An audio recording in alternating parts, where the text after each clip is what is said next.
As you may have noticed on my last video, the large piece of driftwood that I used to hide the heater in this tank was covered in a brown algae. So I took the piece out and let it sit outside for 24 hours to kill off the offending algae, and now I'll replace the piece of driftwood into the tank.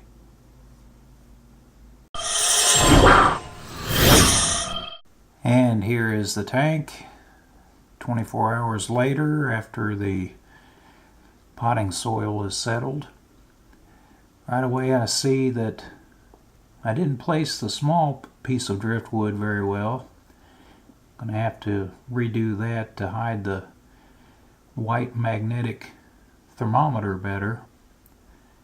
But overall, it looks pretty nice. This is my infusoria culturing station, and as you can see, the two jars in the center look orange or yellow as opposed to green.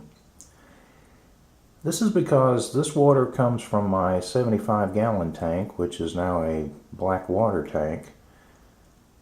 So there's a lot of tannin in this water. Now, I noticed that the two yellow jars previously had been infested with Daphnia.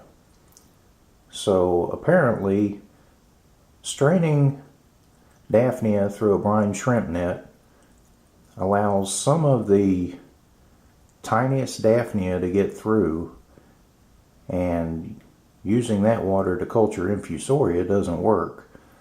So I had to dump out all of the water in the 5-gallon bucket that I was saving to culture infusoria and start over with water from a water change from my 75-gallon. So I simply added crushed alfalfa pellets to this water and did infuse it with just a little water from the green jars to kickstart the infusoria. It would eventually turn green, but I think it'll be culturing infusoria much quicker with that infusion. Here is one of the blackworm and Daphnia culturing jars. Putting the water sprite clippings in these jars results in them taking off and forming into new plants. The infusoria jars that were infested with Daphnia was not a total loss. The water still has lots of infusoria in it, so I simply used up all that green water in my Daphnia cultures. Here's one of the two jars that I filled with the green water. This particular Daphnia culture is doing extremely well.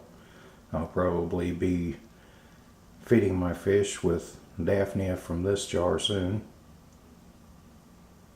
I've put several clippings from water sprite in this jar, and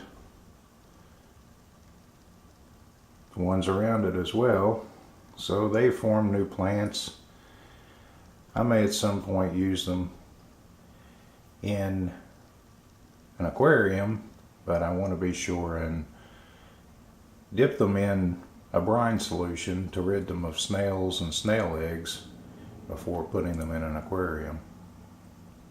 That jar has quite a few water wisteria, and the blackworms are doing extremely well in that jar. So overall, culturing blackworms and Daphnia is progressing nicely. Get lots of treats for my tropical fish. Oh, there's a blackworm for Betta.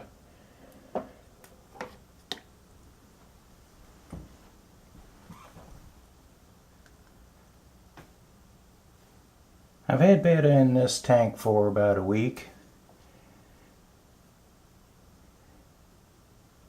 He likes it alright, but it's in my spare room.